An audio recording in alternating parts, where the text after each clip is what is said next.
1, 2, 3, 4, 5, 6, 7 months. Actually, I probably won't be looking for that. So No, just you stay don't. here. Move So it's around. more accurate. Yeah, I just grabbed the mic. That's why. I noticed that. Yeah, that's nothing, mate. That'll do. If we can keep him sitting in his seat. Yeah. That would be that's- cool.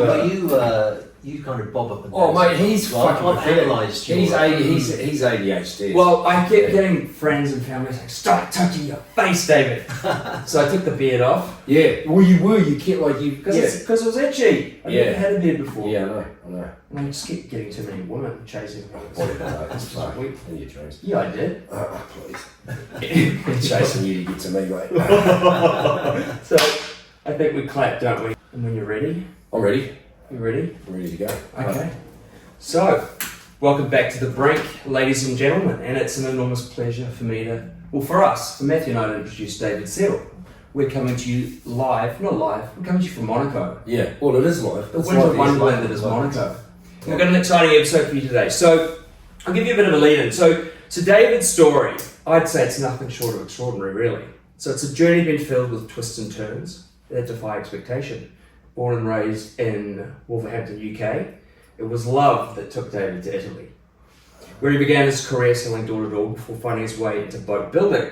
From there, he transitioned into sales and digital marketing, eventually becoming one of the most recognisable faces in the super yacht world. Pretty big deal.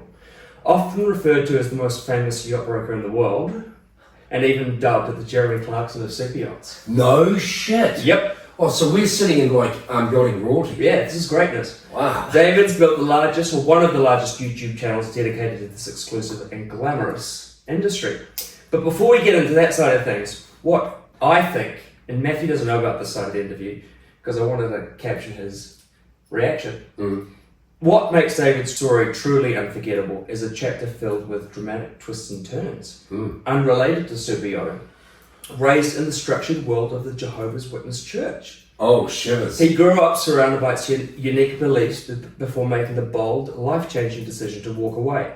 And it's a story that David's, up until now, chosen not to speak publicly about, so it's a real honour that he's chosen to do so with us. This pivotal choice reshaped his life, propelling him on an unlikely path to becoming one of the most recognisable figures in the super yacht industry. It's a story of courage, reinvention, and the pursuit of a dream against all odds. And today, we're diving into it right from the beginning. What an introduction. So David, welcome. Mate, you've done some work on that. Well, Hey, that was a super introduction, wasn't a it? couple of Well, stutters, Jeremy but you know, Clarkson. I'm not a professional. So, I've also been compared to the Alan Partridge of The Alan rather Partridge. less, Do you know what Alan complimentary Partridge is? no, who's Alan So Partridge? he's not Jeremy Clarkson, that's, Oh, that's right. for sure. Yeah. So, tell me about, well, first and foremost, the Jehovah's Witness. Yeah. Were you raised in it? I was. I didn't know we were going to get right down to Well, that. I think because it's the start in Wolverhampton, which is, I don't think there's much water around Wolverhampton. No, Is it's there? a very industrial town. So that in itself, to get to super yachting, Yes. is a leap. Yeah. But throw in Jehovah's Witness, Hang on. and we've got a story. Is Wolverhampton, that's landlocked, eh? It's completely landlocked. It's close to Birmingham and Coventry, the Midlands, West Okay. Midlands of England. Okay. And so, you were raised in the Jehovah's Witness? I was. I was actually third generation because my grandfather was a Jehovah's Witness. My father was a Jehovah's Witness, and then my brother and sister were brought up in that religion as well. Wow, so, like, I kind of remember what the Jehovah's Witness are. Are they the ones that they go around and they knock on the door and they go, it's like the Hare Krishnas? So, as far as knocking on the door goes, that's Yeah, and they come in and they try and get you to. that's Oh. right. And when I was young, that's what I was brought up to do. I was brought up to knock on people's doors, to speak publicly, and for me, it was a benefit because if you have the right personality that you quite like to sell things and you quite like to be on show, it's a great religion to be a part of because it really trains you in. For example, with the knocking on people's doors, we had to do training sessions weekly, sometimes multiple times a week. We do the thing where you go on a platform in front of 100 people and you simulate how to overcome people's objections. And looking back, I was a complete smartass back then. I was a young sort of, I suppose, 12, 13, 14-year-old, and if I knocked on somebody's door, Yeah. most people, of course, say I'm not interested. So I'd be quick as anything. Totally understand, what are you interested in?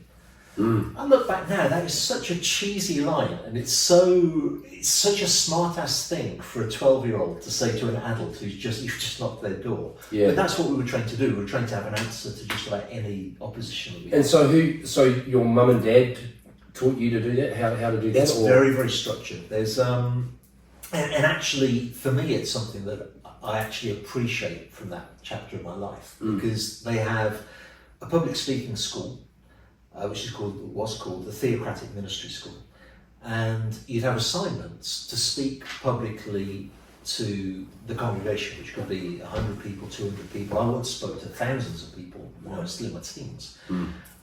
So you do your assignment, which was usually 5 minutes long, and then the teacher would then say, okay, you were working on gestures, you were working on introduction to arouse interest, you were working on conclusion to motivate people to take action. You could have done this better or that better, or you did very well, so next time we're going to get you to work on emphasis or repetition for emphasis. And so I did that from the age of 6 until into my late 20s. No way. 6 years old. And can I just ask, is the drive to instill this in you, is that basically for recruitment purposes? Yes, it's for recruitment purposes, proselytizing. It's trying to. Fundamentally they believe that the world's going to end. They genuinely, in their heart of hearts, believe that not only is the world going to end, but it's going to happen any day now. Yeah. And the only way you can be saved is if you accept what they call the body of truth, Right. that they preach. So if you believe that, and if you've been born to believe that that's the case, then of course you're going to want to knock on people's doors and tell them, you need to look into this. Gotcha. If you value your life and you don't want to be destroyed, you really should look into this. And at the very least, give me 5 minutes to explain to you what it is that we believe. So you're saving souls. You're saving souls, and it gives you a tremendous feeling of purpose to life, which is a very good thing. And it makes you want to be more efficient at what you do. So that's really what it's all about. So from 6 years old to 20, Late 20s. you were pretty much like cold calling people you didn't know, and you would, because you're obviously quite charismatic, because I'm like, Thank you. but you are, right? So, but like public speaking, like that's most people's like, hey. Nobody wants to public speak. You're like, I know when I've had to do public speaking, like, I'm okay at it, but you've really got to work at it, right? Yeah, and the nerves. It's interesting that you bring that up, because hindsight's a great thing. And I look back now and I realise that when I was very young, I had an element of showmanship about me. I really enjoyed being put in front of an audience. Even now, I feel more comfortable in front of a camera or in front of an audience than I do talking one-on-one to somebody. Really? Yeah, really. I mean, I genuinely find that's a realm I feel happy with. So for me, the opportunity to speak publicly, and then you get the compliments and the almost adulation, and you're put on a pedestal, and in a religious context, then people seem to feel that you're a good Christian because you're up there on the platform giving these great speeches and motivating people, and you're out doing stuff. On reflection, that's not that it is at all. It's probably the kid who's full of humility, who wants the ground to open up and swallow them rather than have to speak in front of 100 people. They probably have more Christian qualities than the one with the showmanship who wants to put on a good display. Yeah. Mate, amazing. Is it quite a closed society? When you talk about choosing to leave at the end, it implies there's some level of... Oh God, yeah, really, very much. So, I mean, it's not closed in the sense that they would love everybody to come and join. Sure. So there's nothing closed about it in that respect. But I mean, bear in mind, I've not been associated with them for close to 30 years. Okay. It's been a long time, and I'm sure things have changed, hopefully for the better. But when somebody leaves the religion, they have to do what's called disassociating themselves, which I never did, by the way, because I didn't want to play by their rules. Yeah. And also I didn't want to create a lot of pain and suffering for my parents, Right. which at the end was inevitable anyway that it happened. Or if you do something and you're not repentant, you know, sex before marriage, smoking, drugs, you get kicked out. Right. And you're if you're not repentant. If you're not repentant. Okay. So you then have to go in front of what they call a body of elders who will question you really to try to figure out whether you're sincerely repentant of what you did or not. But in either of those eventualities, disassociation or disfellowshipping, you are then shunned. They believe that you are then dead in God's eyes. And so they will treat you as if you're dead, which is no communication. I mean, I don't think they'd even make eye contact with you. If they see you in the streets, they'll just walk on by. Wow. And bear in mind as well that when you're brought up, you're discouraged from having friendship outside of the religion. In fact, not just discouraged, you're told not to have. There's a part of it, I don't want to go on about the Bible too much because I don't do this anymore, but there's a part of the Bible that says friendship with the world is enmity with God. So so I just don't understand enmity. What does that mean? Friendship with the world makes you an enemy of God. Okay, perfect. And so, thank goodness. It sounds valid. I thought I was real thick for a second. So they quote that scripture, and basically, certainly when I was being brought up, I was not allowed to go out with kids from school. I occasionally did, but it was frowned upon. Even though that's the pool of people you want to recruit into the church. So because it's a different context, isn't it? Knocking on their door is one thing. Yeah. Funnily enough, I was very enthusiastic about it as I was growing up, and I once studied the Bible. I think I was 7 or 8 years old. I managed to get a Bible study going with a kid at school. Martin, his name was. And so I'd go there every week, and we'd read the Bible, and I'd try to convert him, until one day in the playground we had a fight. Yeah. And I knocked his block off, and he came home with a black eye. And his mother I remember my parents being so humiliated because his mother said to my mum, what the hell's going on here? 1 week he's coming to read the Bible to my son, and the next week he's giving him a black eye. Boom! But yeah, that was the upbringing. But, did you have to go up in front of the elders? No, I think I was 7 or 8 at the time. Come on, Danny, you're just being smart. I would have been in front of them a lot. Yeah, you would have been. Hey, so when you left the what do you call it? Well, within the religion they call it the organisation. When you leave the organisation, geez, it sounds very business-like. But when you left, how was your relationship with your mum and dad? Oh, so I first spoke with my father and told him that I was having doubts, and he said to me, "Well, you need to work your way through the doubts," which was a perfectly reasonable response. But then when I told him... Sorry for interrupting. How old were you then when you had that conversation? I was 30. 30? Yeah. Wow. I'm 59 now. Wow. So and you would have been looking at your dad like shock and awe. Your dad's the elder. Exactly, yeah. You still... Yeah. Did you still feel like you were kind of like a kid? And your dad's... You're a man, obviously, but... Yeah, I mean... No, I can't say I felt like a kid because by that time I moved away from my home when I was 18. Okay. But to go proselytizing, by the way, to go full time. Yeah.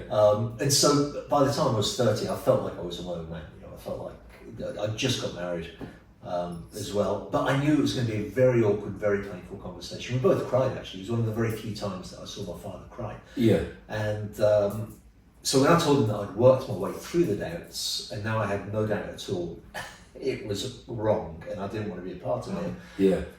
It wouldn't be fair to say that he never spoke to me again, but nearly. What? Yeah. So even now? Oh, he's passed away now, but... Oh, okay, because you're nearly 60. Yeah. So he passed away about 4 or 5 years ago. And he did actually... he called me before he passed. Wow, isn't that amazing? So you had this really tight relationship with your father from... Well, you had a... Yeah, I mean, he really believed that what he was doing was the right thing. He genuinely believed that. And when he passed, he faced death because he had cancer. He went very, very quickly from cancer. I think he knew he was going to die, but he faced it with such courage because, in his opinion, that was not the end. He lived a faithful life. He's going to come back to life again. Yeah. And from that perspective, I'm really happy that he had that faith to be Yeah. able to face death with that kind of Yeah. confidence. Yeah. As I was growing up, I worshipped the ground he walked on. Yeah. I was full of respect and love for it. I never lost the love for him. But Yeah. I certainly lost the respect. Okay. And so that must have been hard for you, but you must have been ready for that sort of cut off, see you later. You must have been ready for that, but it still would have been hard. Yeah, it was very hard, it was very traumatic. Also because when you're brought up in that kind of religion, and I guess people who listen to the podcast who've also been in a very religious upbringing will have a similar experience. From birth, you are told that you will never die, right? And that your parents will never die.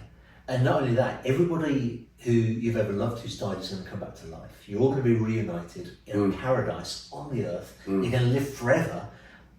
Is that what they say? Is that the doctrine? That's their doctrine. They believe basically that God created Adam and Eve to live in a paradise on earth forever, and that objective has never changed. That's still what he wants. We need to work through a few things, which is what we're going through now. Yeah. But God's purpose never changes. His purpose is to live forever in a paradise on the earth in perfection. And so that's what I was brought up believing in. So probably the greater trauma than my parents, and to this day my brother, having very, very little to do with me, the greatest trauma was coming to terms with the fact, oh my God, I'm going to die one day. Yeah. And they're going to die. And there's not going to be paradise on the earth. This whole thing, and also the thought of all those wasted years. Yeah. So I've really focused a lot on learning to look to the future, benefit from what I've learned in the past, rather than dwelling on the past, become resentful and angry about it. Well, there's no point. You can't change the past, right? But for a long time, I wouldn't even tell anybody that I'd been Jehovah's Witness. I felt so ashamed of it. Really? And now I kind of feel, like you said earlier, this is the first time I've mentioned it in a public setting. But now if people ask me, I just tell them. But it's Yeah, not but I bad think- or good. It's No, just- I think that's like, obviously like, I'll be honest, I haven't seen your yachting channel, well, I'm going to, but your charisma and your ability to speak and hold the mic, especially Brown, because he's a good yapper, I'm a good yapper, but you don't miss a beat, right? So, and you obviously picked that up from you said you're a natural anyway, but being put through that type of training, Oh, it was it's almost fantastic. like it's the best for you, and the way you sound as well, like you've got a really easy voice to listen to. Thank you. No, but you have, and that's why I can tell that your channel will be bloody successful, because it's really easy to listen to, and so that's one good thing they came That's from. true. Do you know what I mean? Well, I mean, also there's no point dwelling on the downsides, because I had a great social life. I was brought up in a loving family. I had some good friends. Yeah. All but one I've lost now. But Wow. you know, Your whole world is kind Oh, of. so all your mates disappeared as well. yeah. So you had to start again. Yep. Okay, so I'm going to delve deep here. So did you start again when you met a bird? No, it wasn't meeting the bird. Also now known as my ex. But Okay. it was when my daughter was born. I know where you're coming from. Funny enough. I don't know how deep you want to go into this, but I'll Yeah. just tell you what happened. As much as you want to. Yeah. I already started to just question a lot of things that I'd been taught. And then my daughter was born, and she was literally a newborn baby in the cot. And they had back then a big yellow book called the Book of Bible Stories, which I was reading to my daughter. And there's a story from the Old Testament called Ananias and Sapphira. And Ananias and Sapphira were two Jews, two Israelites. And God had said, if I remember it correctly, God had said to the nation of Israel, get together all of the gold that you've got, all the treasure that you've got, give it to me, and we'll melt it down and we'll make an altar. And they gave everything they got, except for some they held back and they hid under their tent. And so God struck them dead. Wow. And that story ended with something along the lines of, and so it will be for all those who lie to God. And I'm reading this to my newborn daughter, and I thought, It's like a horror story. holy crap, do I really want my daughter to be brought up believing this? Yeah. So then I thought, well, that's me, that just, who am I to question God? Yeah. Right? So I decided to reread the Bible in its entirety. which I did. But this time, really trying to understand The it. critical mind. And I came about with so many questions. And Yeah. to cut a very long story short, the critical questions I then wrote to the headquarters of Jehovah's Witnesses with a very respectful letter, Tone. because back then there was no internet either. Gotcha. I wrote a letter. Yeah. I think I typed it out, I sent it to them, and they wrote back with this lovely letter heading. And the answer was, and bear in mind, I took a part of the Bible which was fundamental to their beliefs. Yeah. Absolutely fundamental to their beliefs. If you took it away, the whole thing fell apart. Yeah. And their answer to my question was, try not to doubt, have faith, and beware of apostasy, which ends in the lake of fire. And that letter for me was the final straw, and I was like, holy fuck. Yeah. I don't think I thought holy fuck, because back then I wouldn't have used that sort of language. Yeah. But that was it. I was like, I've got to get out of this. This is not, it's not right. You know, it's just Yeah. not right. Wow. Oh, that's amazing. So they must look at you now and go, holy smokes, eh? I don't Well, they think- don't. No, they don't. No, because they've got to poke their eyes out. So in a way, it kind of sets you up with. I mean, I think you would probably agree. You probably got a natural flair for sales and things like that. But that would have honed your skills right for what set you up later in life. So in a way, that it gives you that. But also, you had to assimilate to a whole new world, because while you grew up amongst the real world, you also probably lived in a bit of a bubble where you had to create new friends and all those sorts of things. So you had to re-begin entirely. Yeah, and I think I was lucky because that was the same time that I got into yachting. And actually, a few people within the religion were convinced that it was getting into yachting that caused me to suddenly want this great lifestyle. And How did you get into yachting? So I moved to Italy Yeah. to marry my now ex, and I'd started a little business that did okay, but then What sort of business? so I was selling this product called Grow Your Own Man. This is the door-to-door stuff, right? Grow your own what? Grow Your Own Man. Yeah. So in England, Your own man. Man, Man. yeah. What the fuck? Yeah.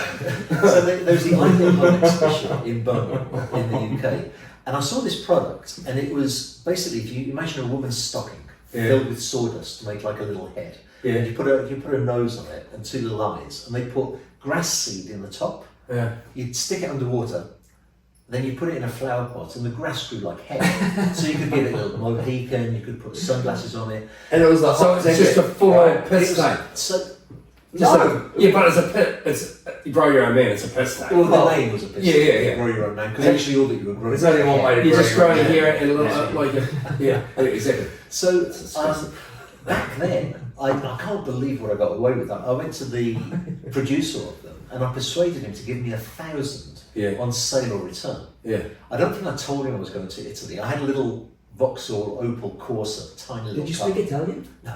Yeah. No. No. So I stuffed them into the car. I think I hardly had room for my own possessions, and I drove to Italy with them. Yeah. And I wrote down on a piece of paper explaining more or less what they did, how to say it in Italian. And I went to flower shops, and I'd give them 10 free. Yeah. And I'd say, if you sell them, pay me. If you don't sell them, Don't give worry. them back. Yeah. And literally everybody, some people I'd give them 10, and then an hour later as I was walking past the shop, they'd go, give me more, we sold them more. And that year it was a massive success, but it was one of those... It was a fan. It was a fad. Yeah. So then, answering your question, there was a local businessman called Norberto Ferretti, of the Ferretti Group. Yeah. But back then there was no Ferretti Group. Ferretti Group's but The buildings. yacht. The yachts. yacht They build builder. yachts. Yeah. And he wanted to learn English. Yeah. So I went with my then girlfriend, because she spoke fluent English. And she's Italian. And she was Italian. We love those Italian girls, eh? Not so much anymore. Yeah. Yeah. They're not all bad. So I thought this would be a great job for her. She can come and give an English lesson. So we spoke to him for about an hour, and at the end of the hour he went, come back again tomorrow. Yeah. And then he said, just you, not her. So Oh, I wow. then started hanging out with him every day, teaching him English, and the whole yachting thing developed from there. Wow. So just out of like pure chance. Pure chance. And that's just life, right? It's pure chance you jump in a little Fiat and Yeah. you know, because you didn't meet your girlfriend. Had you met your girlfriend before you got the Fiat and drove Yes, down? yes. Oh, So yeah, okay. I moved to London again, proselytizing for the religion. And her mum is English, and at the time they were spending some time in England, and we met in a sandwich shop. Okay. So how did you go from translating for Ferretti to working for them?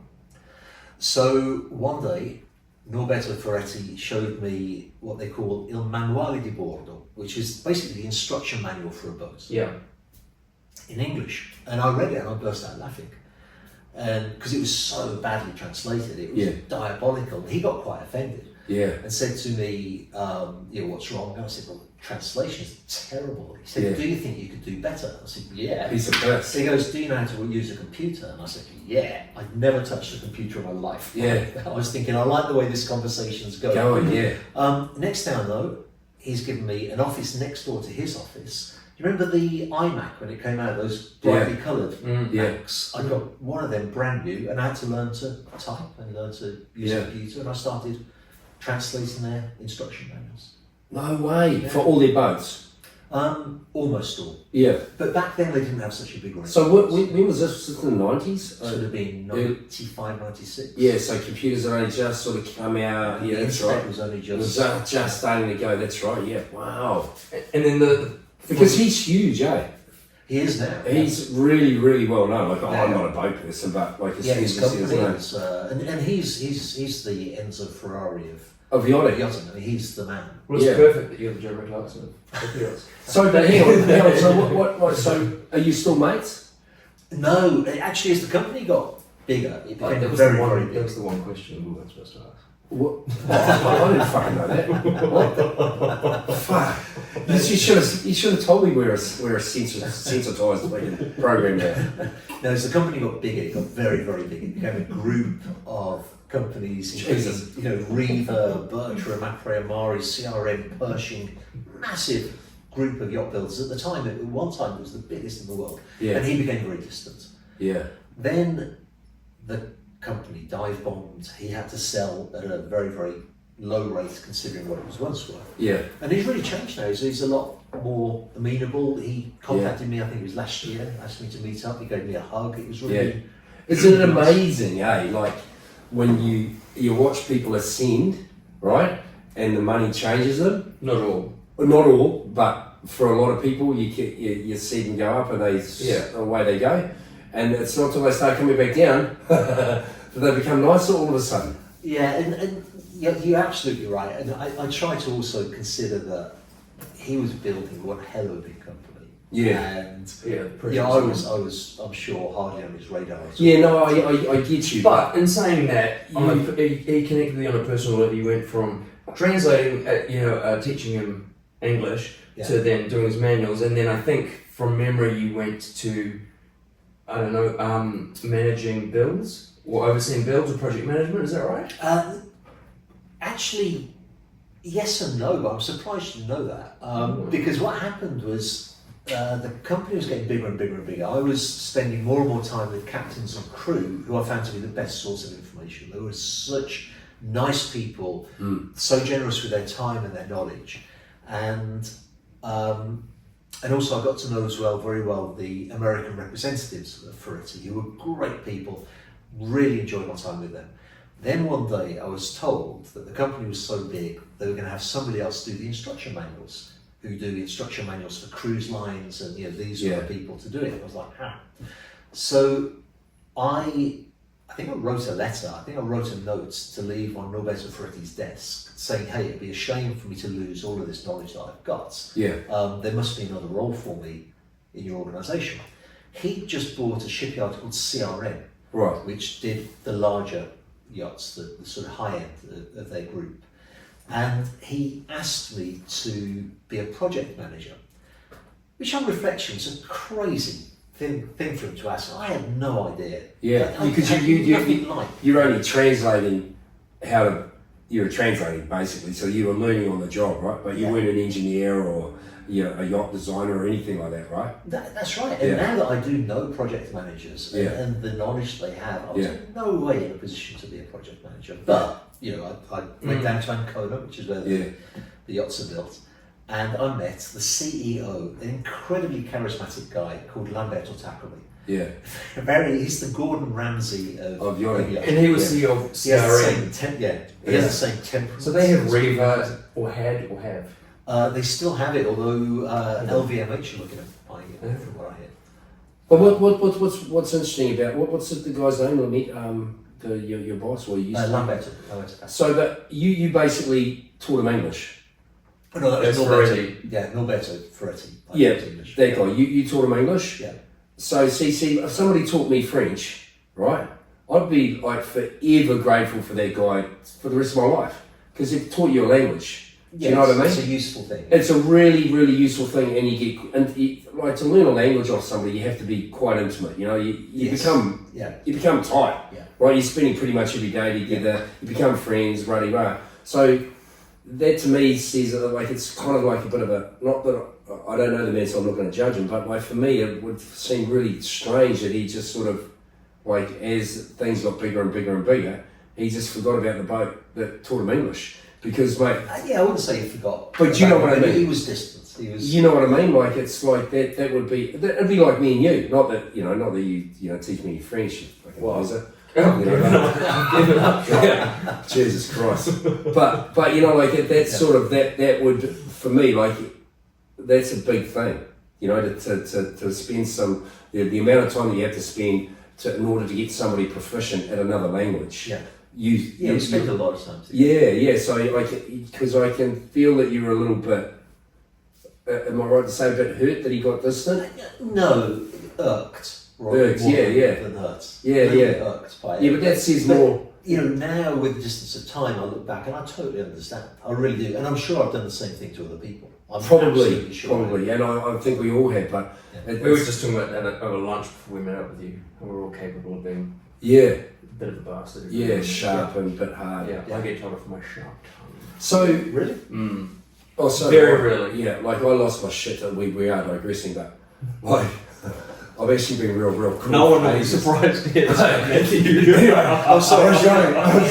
I was driving down into the motorcar, right? And you know how you're just in your head, and I was just in my head, and I try to stay present, but I'd been in my head for a bit, I had got a bit on, I was like, da-da-da. And I heard this, and there was this dude on a motorbike, you know, and I hadn't pulled over far enough, and I'd been in a queue for ages, right? We're going nowhere, and he's like, you know, I was like, okay, so I pulled over, and then he pulled up right next to me.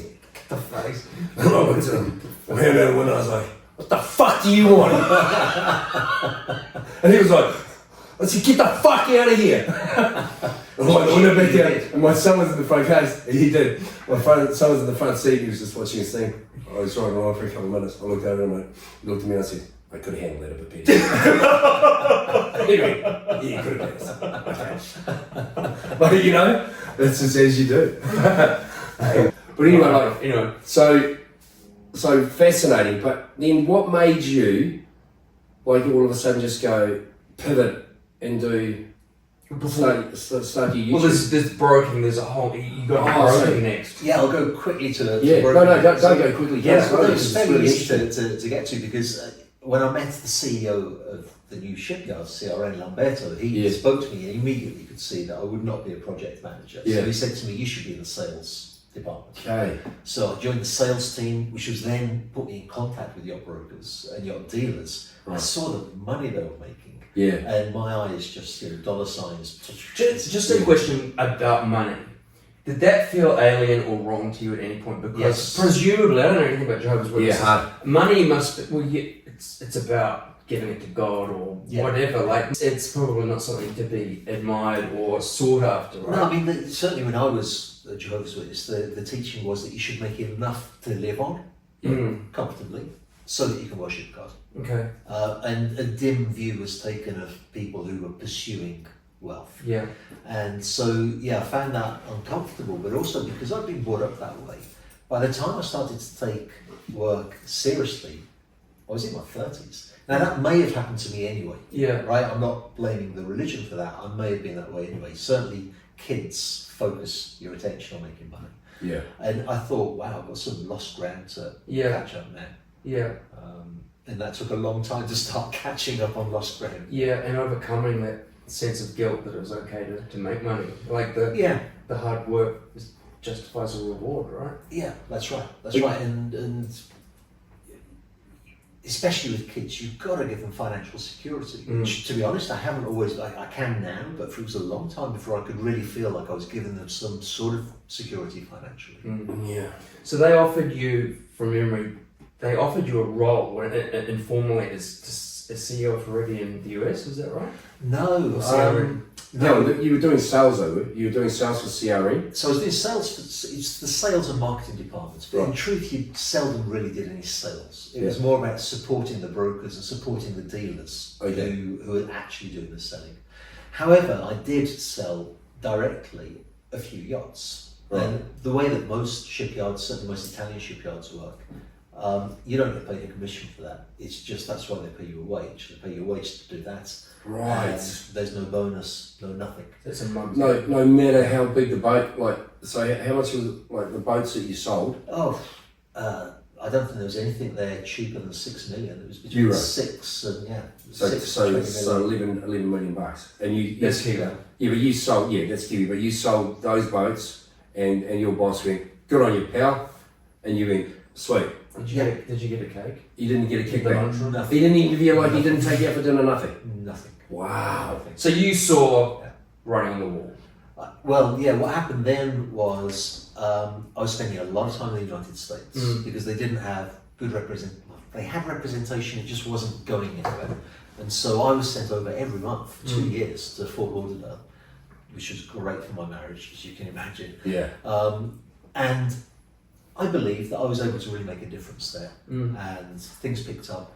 So then there was a new CEO of Ferretti Group, and they offered me the possibility of being if I remember correctly, the sales director for North and South America and the United Kingdom, for the whole group, not just for CRM. And that was a great opportunity. So I said, fantastic, but it's going to be a lot more work, a lot more pressure. What are we going to do about my pay? And they just said to me, you just do it and then we'll talk about your pay later on. And I said, well, no, we'll talk about the pay now and then I'll give you a decision. And the guy, I don't even remember his name, he was only there for a couple of years at Ferretti Group. And he got in my face. And in Italian, when you get frustrated, you go, insomma, which I don't even know what it means. It means all things considered, I suppose. Insomma, prendi una decisione, make a decision, what are you going to do? And I went right back at him and I said, no, you make a decision, what are you going to pay me? And then I'll tell you. That didn't go down well. Yeah. And so then they offered me a really bad job. Yeah. Doing a very humble position compared with what I'd achieved. And so I thought, fuck it, I'm out of here. And I'd been offered work with a brokerage company and I became a broker. And in that first year, I sold one of the world's largest yachts. Yeah, listen to this as a What first the- sales story. Oh, come on in. Yeah. Give me the rundown. So, when I was working... Oh, wait. Oh, no. Hey mate, can you do me a favour? Can you just put on your earphones? Yeah. Just to make sure that like Let's go change the batteries. that we're Yeah, we're good. Are you sure? Oh, Yeah. Are you sure This is... No. No, mate, it's fascinating, bro. It's mate, it's I'm actually. It's so interesting. I'm glad I didn't tell you about the... I'm glad you didn't tell me about anything. You had the option to... I just turn up and I get what I'm given. But it's fucking mean. Bloody interesting. If we were making money, it would be a Mate, great deal. Well, no, but fuck, mate. Hey, that's the thing. Like, I think when you're having fun, We love it. yeah, I just enjoy it. I couldn't. I'm coming to that conclusion that I've got to stop worrying about views, Yeah, getting views, and just produce something that I think... that you're proud of. Yeah, exactly. Exactly, mate. That's what I said to David all the time. I said, mate, whatever we put out there, as long as we're proud of it, doesn't matter. You know, David does everything. Yeah. I was like, bro, this is making, mate. You're gonna have to start working. And he was like, I actually came up with the concept. he was bullshit. Because I Bullshit. I came up with the concept. No, of the podcast. I came up with the... I was like, I'll just do it to edit. There's this great bit in one of your interviews with the model where she says, am I allowed to say this, or suppose you can edit it out? And he goes, no, we won't edit it out because that's work. Yeah. Oh, God. That's it. But anyway, back to our guest. So we were just talking about your transition into brokering out on your own. Yes. And your first well, your first sale was a biggie, right? It was 2006. It was 2006. Well, I left Ferretti Group in 2006. The sale was exactly 1 year later in 2007. And how did it happen? Because it's a bloody good story. How long did it take you from meeting a client or to getting the sale? Meeting the client's a different thing, because the client was building, obviously, needless to say, an extremely wealthy individual, a family actually. Yeah. And I met them when they were building their yacht at Ferretti Group. Yeah. And I got on with them tremendously well. Lovely, lovely, lovely people. To this day, great people. Yeah. Just in case they're watching, lovely, lovely people. We've heard only good things. Yeah. And so when I became a yacht broker, I'd heard that their yacht was in Viareggio Yeah. in Italy, and that the owner was on board. Yeah. So my day of leaving Ferretti Group, I didn't go home. I drove to the other side of Italy, to Viareggio, to their yacht. I gave a heads up to the captain to let him know I was on my way. Yeah. And sure enough, they welcomed me on board the yacht. And I said, hey, just to let you know, I'm a yacht broker now. So when the time comes, and I've heard that you bought a really big yacht, Yeah. which was true. I had heard that they bought a massive yacht. Yeah. So when the time comes to sell this yacht, Yeah. I'd love it if you just take into consideration to represent me for the sale of this yacht. Nice. And they said, we haven't bought a big yacht. We still have this, but we'd like to. Wow. And the funny thing was, the guy, or the son of the guy who sold them that yacht, was on board at the same time. He heard that conversation. Yeah. I was like a greyhound out of the trap. I was whoosh. Yeah. He never reacted to it. He Yeah. never tried to sell them the next yacht. I listened to what they were looking for. I was visiting every shipyard in Germany, Yeah. Holland. I was putting hustled. together. I hustled. Yeah. And it's got a very long story full of corruption and intrigue. Yeah. It's got a very long story short. Pretty much a year to the day, we closed on a very, very big yacht, which sadly I had to sign an NDA. Non-disclosure. A non-disclosure. So So we you're got not- our own boat name. You know, You're not allowed to say how much the boat was worth. or I anything can't like say that. the value, the Nothing. name of the yacht. Wow. Yeah, but it was big. It was a life-changing Deal for you. Financially, a life-changing experience. So how much for the broker if you sell a €10 million boat or €20 million? Like, what's the average for a kick-ass boat, right? Yeah. Beerage, am I allowed to say this? Okay. Sure. Sorry, Beerage. Anyway, for a boat like say for example T6 or sorry, Beerage, or like a kick-ass super yacht. So you get brokerage yachts, Yeah. and you get new construction, and the commission is different for both of them. Right. So the industry standard Yeah. for a brokerage yacht Yeah. is 10% of the first 10 million, Right. 5% of the second, Yeah. and 2.5% of every 10 After million that. after that. So for the first, so if you sell a boat for 10 million, you 10%, it's $1 million, That's correct. and then after that, it's 500,000 for the next 10. And then two. So if you sell a boat for €30 million, you're getting €2 million. That's your cap. So that's where the misconception is. People say, "Ah, you've sold a €10 million boat, so Yeah. you just made €1 million." Yeah. You absolutely haven't. Yeah. You might have done, Yeah. but you probably haven't, because what usually happens is one person represents the buyer, Right. somebody else represents the seller, Yeah. and usually the buyer's representative gets 60%, and you get 40% as the seller's representative. But then you're Okay. probably working for a broker. I was going to say the brokerage would take the 50% usually. But you weren't. You were working for yourself on the first one. I was working for a brokerage company. Oh, you were. And not only that, because it was my first deal as a broker, I Yeah. was on a much worse commission split. I made a basic wage, Yeah. and I got a 20-80 split with the house. But I mean, the commission was so big. You were- 20% was was so But big. also, what a way to make a splash, though, right?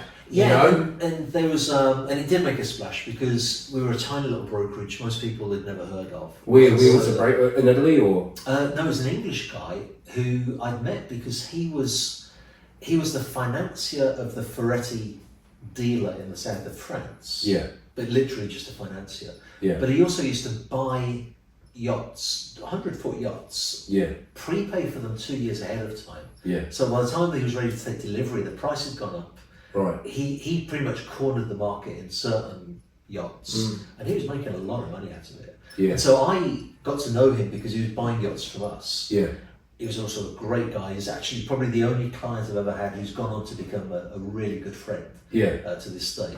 And so he had a tiny little brokerage to facilitate what he was doing. Yeah. And I joined that brokerage. The last thing that any of us expected was to me go out and sell something totally different from what he'd been doing. Much bigger. Yeah. And I hear him now when the owner of that brokerage now talks to friends about that experience. I can tell that for him as well, it was a life-changing him too. Not financially, it was a nothing thing financially, but it was fun. It was a real experience worth having that he enjoyed. I enjoyed it. For me, financially, it had a big impact. He's loaded. Very, very loaded. Yeah. Oh, he's great. So there was those in the same trough as I am. Surely got to get in there, trough. Where the fuck is it? Trough boy. Yeah. There was 2006. Yes. So not far off was the global financial crisis, right? So you must have seen some big changes in the industry, right? Yeah. Phones probably stopped ringing. I remember Cannes Yachting Festival, September 2008. Yeah. Going into it, Lehman Brothers had crashed. I went into it saying we'll be fine because wealthy people will always be wealthy, always. As you do.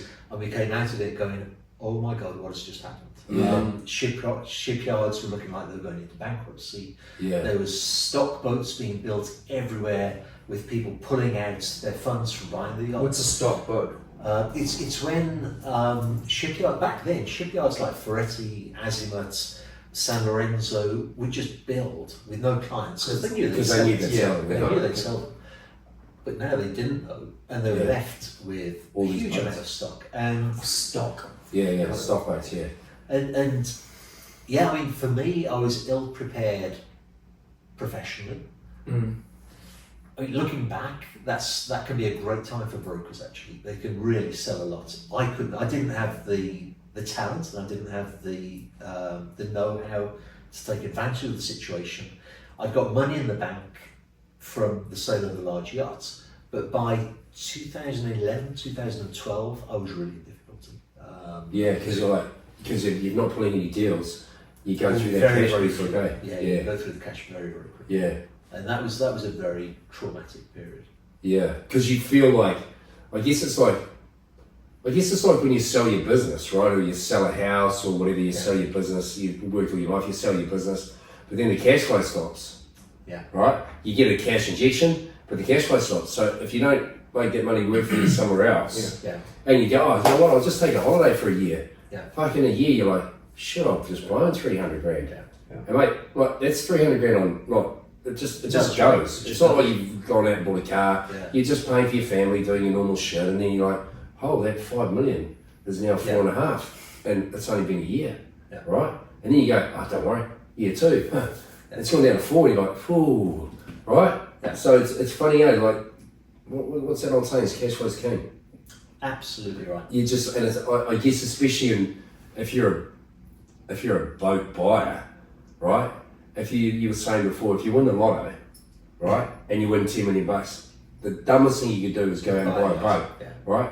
Because you're just going to tune. You might buy a boat for 2 million bucks, but it's literally going to cost you a couple of hundred, 250. We say it's not the price of the elephant that's the problem; it's the cost of the hay.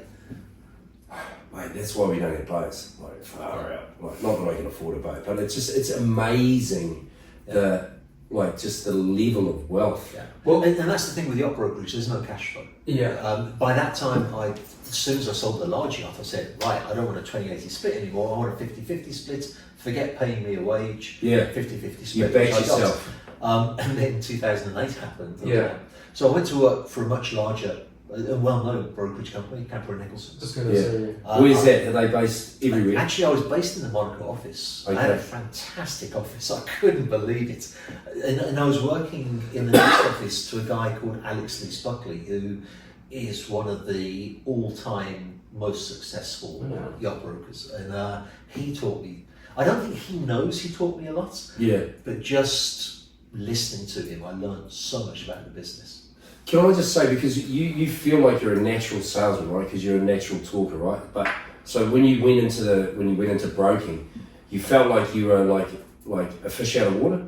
even though you had your natural tendency was to be a salesperson, you had the skills to be a salesperson? Well, I mean, first of all, brokers shouldn't really be salespeople because you're not really, you're dealing with people you really can't sell anything to. Yeah. What you're doing is finding something they want. Right. And then overcoming a series of obstacles that prevent them from owning it. There's not a lot of sales involved with yacht brokerage, in my opinion. Yeah. And funnily enough, I've read an interview with another hugely successful broker who says exactly the same thing, and I wholeheartedly agree with him. It's not about selling stuff.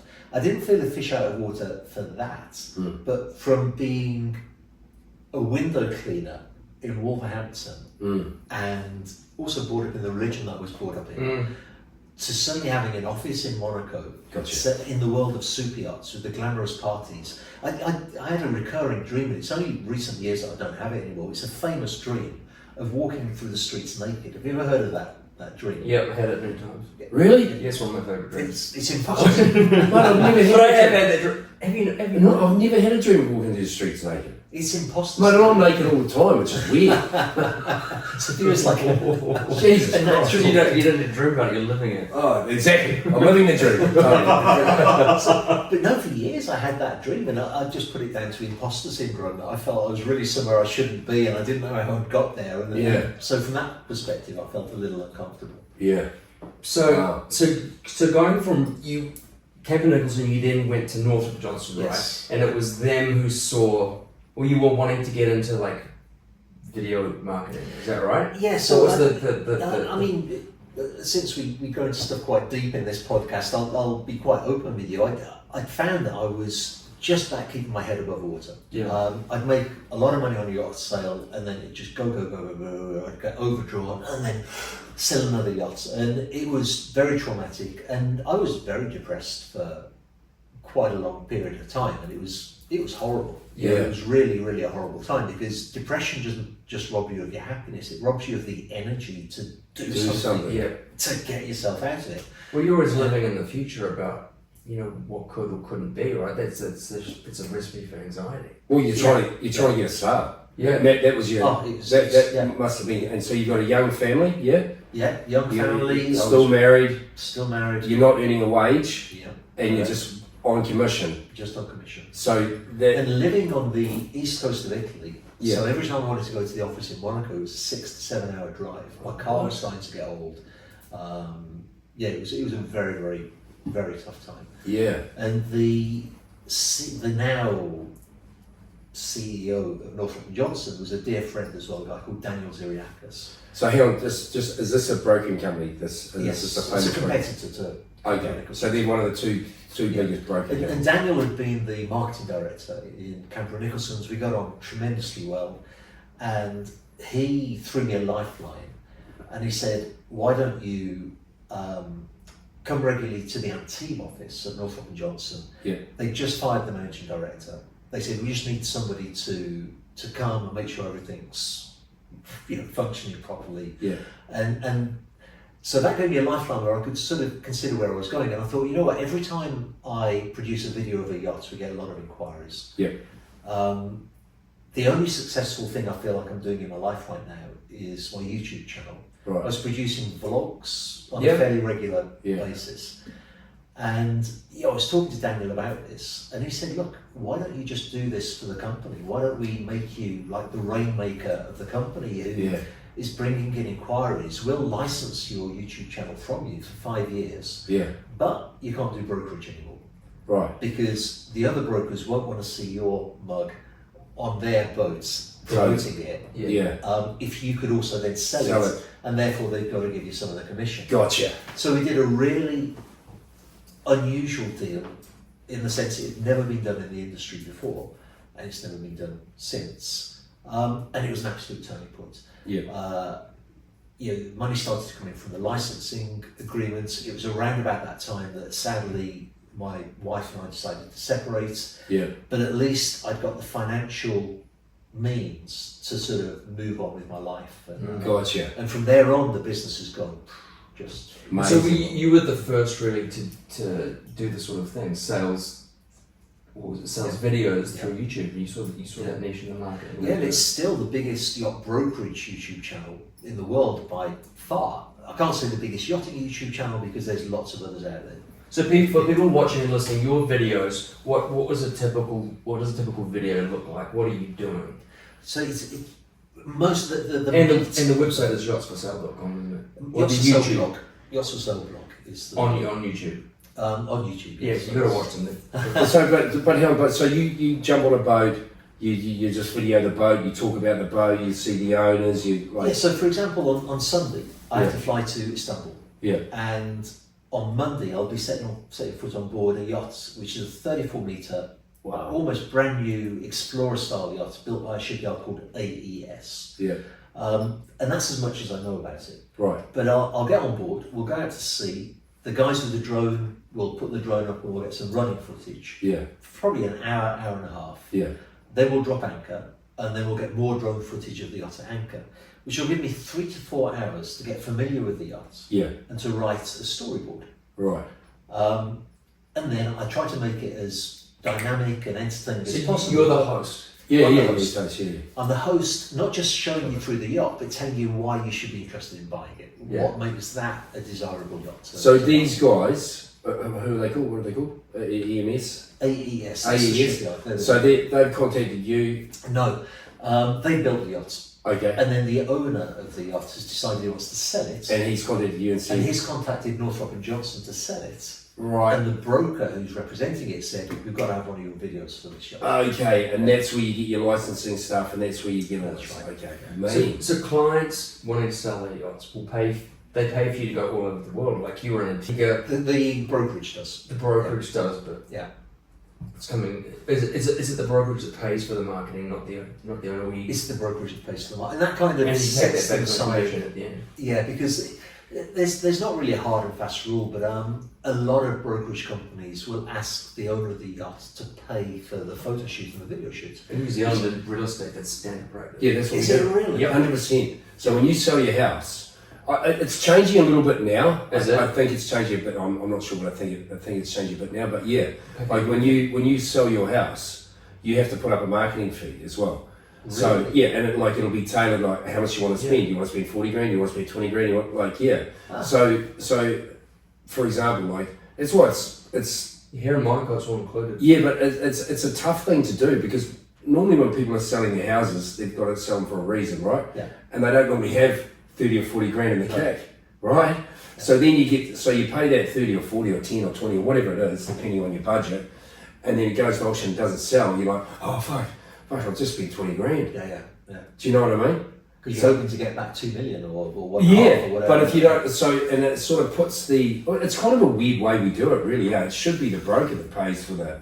You would have thought, right? So, yeah. And then the broker just gets it back once the boat's sold or once the house is sold. What we do is, at the moment, I think I'm right in the there. I think it's right. house fronts the cost. Then when the yacht sells, the broker pays on a 50-50 split with the house Okay. for the costs Yeah. of the video. Yeah. So we recoup. Ah. But to be honest, it's a model we have to relook at because it doesn't always work. Yeah, So I can we need to- imagine. but I don't think we will ever charge a yacht owner to produce it. For me, it's an obnoxious proposition that you stand to make €1 million from the sale of his yacht. Yeah. And Which is then what. you ask him to. But it's the same with the bloody selling a house. You know, they take Yeah. 5%. That's why I think nothing of it, because they take 5% of your house sale, right? So if you sell a plus house, marketing, yeah, and then you pay the plus you money. can negotiate to have it. You can, But you've got to do that. You've got to know how to do that. Yeah, you got to do that, but I think it's 2% or 2% of the first $100. But it's pretty punchy. Yeah. Like if you sell your house for a couple of $1 million,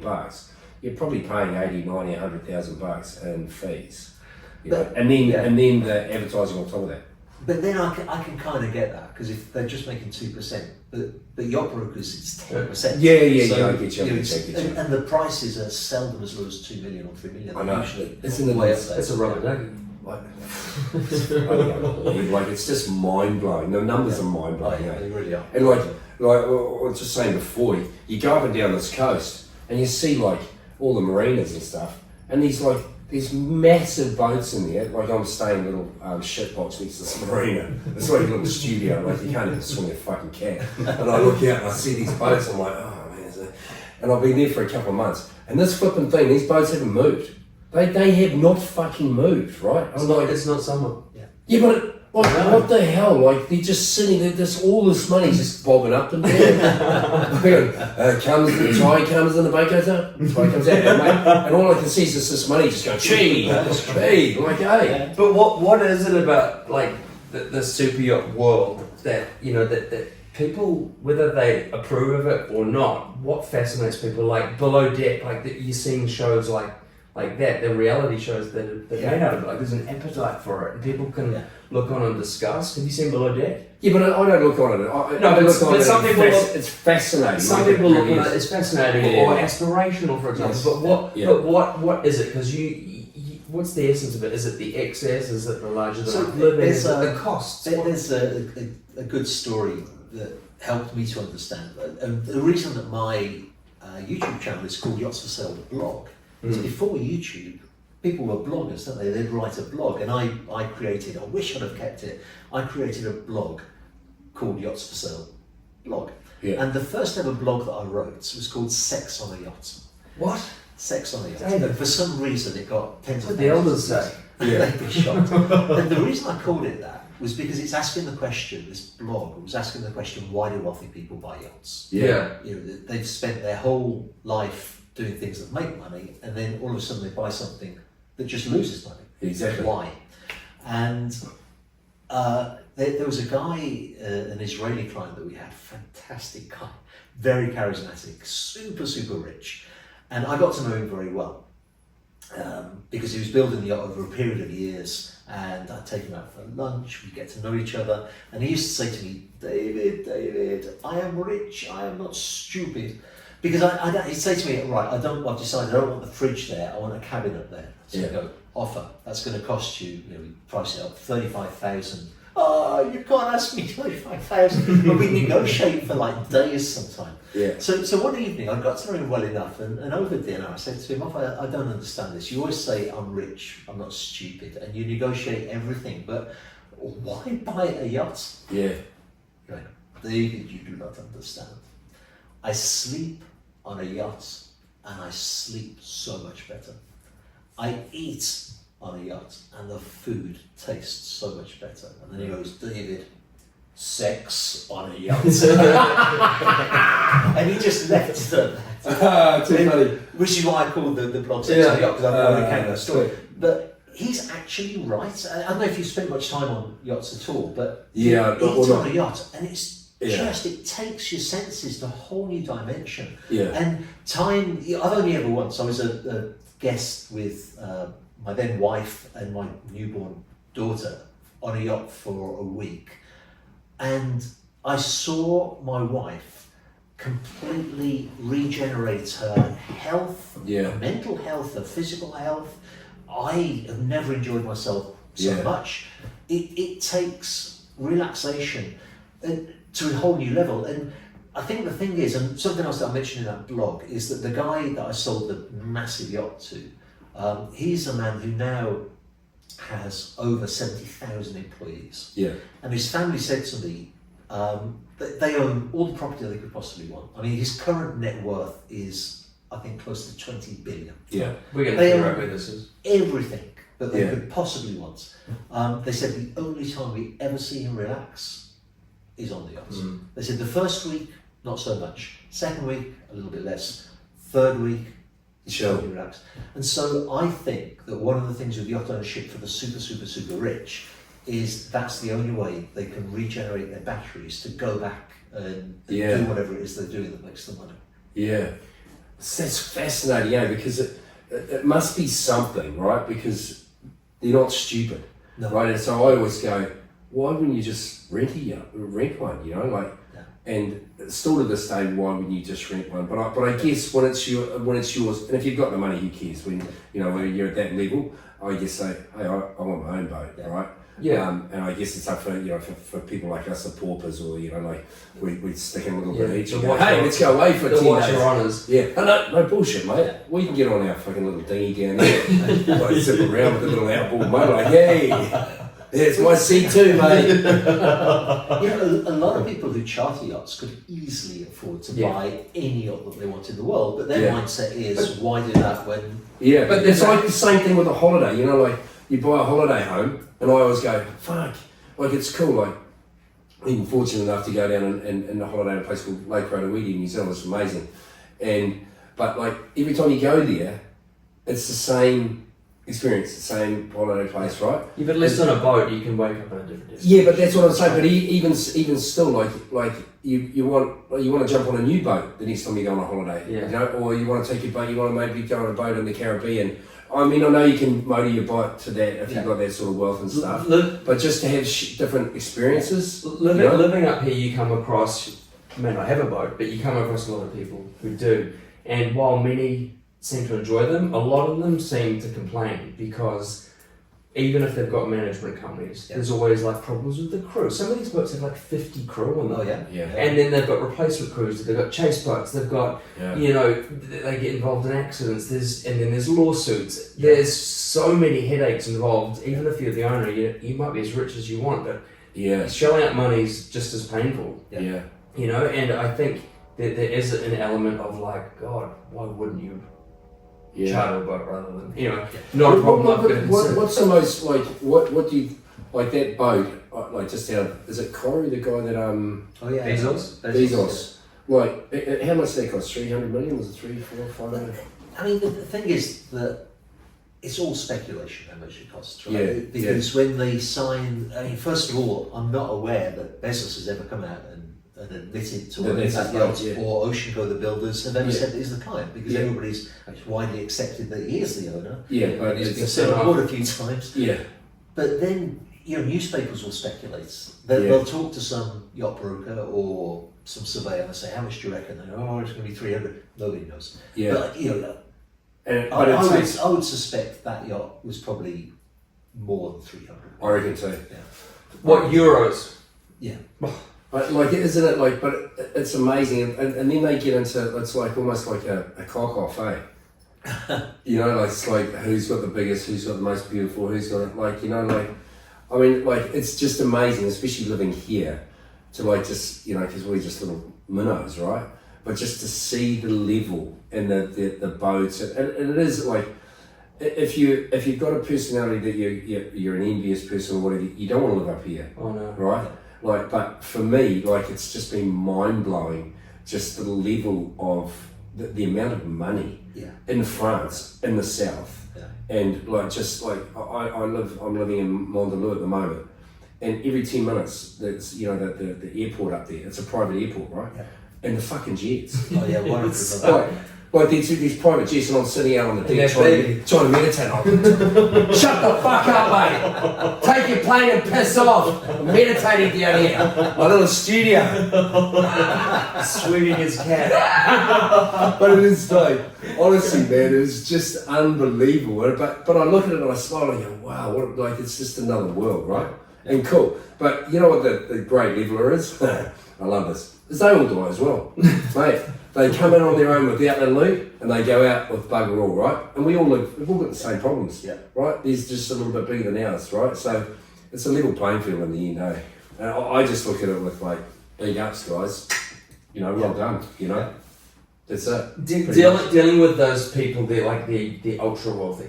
There must be some outrageous requests or some, like, you know, interesting stories that you've had. Like, what are some of the? They might be good positive stories. But what are some of the crazy things? I've never really had outrageous requests to myself. Because I'm really just there to facilitate a deal, to find the yacht. But certainly,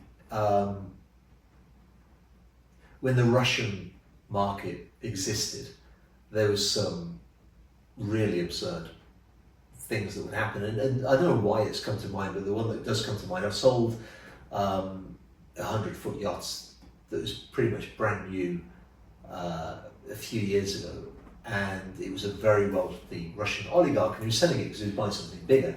He'd taken delivery of it, he'd paid way over the odds, he'd paid about 12 million for it. He'd slept on board one night, decided that it was too small for him. He ordered another bigger yacht, much bigger yacht, as a consequence, didn't go back to it, asked me to sell it. He paid over the odds, so straight away I wasn't going to get him the price he paid for it. It had also depreciated. Yeah. The market was tough. I think I got 7 for it, and he lost €5 million and didn't bat an eyelid. And I remember thinking then, wow, you stepped on that one. €5 million. That's so nuts. Yeah, that's so nuts. We had. Isn't that cool? I don't know, but we had one I found it a fascinating experience. We were invited as guests of guests on a boat. We had to sign an NDA, so that probably should have been a warning sign from the beginning. But we were down in Portofino, and the owner decided that it was a lunch. He decided he wanted crayfish, and then the chef was like, "There's no crayfish. We can't get any crayfish." They went into the market, so there was no crayfish. Oh, but I only want my crayfish from Condamine in Monaco anyway. The chef was like, "Well, that's like a 2.5 hour drive, isn't it? 3 hours from Portofino." Yeah. So he was like, "Okay." Fires up the helicopter takes off with the chef and a stew or two. They fly up to Monaco, which is like 50 minutes, land, zoom down to the markets, get 20 something crayfish. Yeah. Fly back to the boat in time for lunch, start cooking. Then the owner's like, "No, don't want crayfish anymore." Oh God. No. Yeah, see. And I was like, that's how do I get off? Because these are not my people. No, that's just mainstream. And an icky experience, right? So I remember picking up a client when I was working for the shipyard, and an English guy living in Jersey, I think at the time. And it was in that stage of the construction of the yacht that they had to choose the interior decor. So his wife wanted to be there for that. So I picked him up from the airport. He's arrived by private jet, and I said, "Where's your wife?" He goes, "She wanted to lie in, so I sent the jet back for her." What? Yeah, I know. It's just amazing. Like, you could go on and on. You can't even relate. But I tell you what, we've been yakking for ages, but I found it absolutely fascinating. But the most amazing thing was that you're a Jehovah's Witness. Yeah. Like for nearly half your life, just over half your life. Because you were 30. About half my life. Yeah, about half your life. Yeah. So, wow. And I didn't realise, Fortunately, the right half. Yeah. Not the wrong half. Yeah. I reckon. I think David, so. for people listening, a lot of Kiwis and Australians, where a lot of our listeners come from, they come up here and they work on super yachts and boats, things like that, but they also move into broking, and you do broking masterclasses. Thank you so much for mentioning it. So maybe tell people a little bit about that, just because it's a great career. I think you'll find. Yeah, and actually, we were talking about this earlier about the podcast and what we do, and how I'm trying to recognise that it's more important to produce something that you believe gives value than to go chasing views and followers and such like. Although for the ego, it's great to get followers. Yeah, but they come if you're making something of value anyway. They'll come. That's organically it happens, it right? should do. Yeah, it should do. And with a bit of luck. That's what they keep telling us. There we go, bro. So the Yacht Broker Masterclass was a result of that. I found that a lot of people were watching the YouTube channel, emailing me saying, "We'd like to be a yacht broker." I'd either not have time to answer the email, which always makes you feel a little bit bad, or I'd spend half an hour sort of giving them a really good review of what they need to do. And then the penny dropped. Why don't I just do an online course? It's a good business. Online courses are a great business to be in, but also it's giving something of value to people who seriously want to be yacht brokers. So I spent the best part of a year writing it, researching it. A lot of the things involved with yacht brokerage are illegal.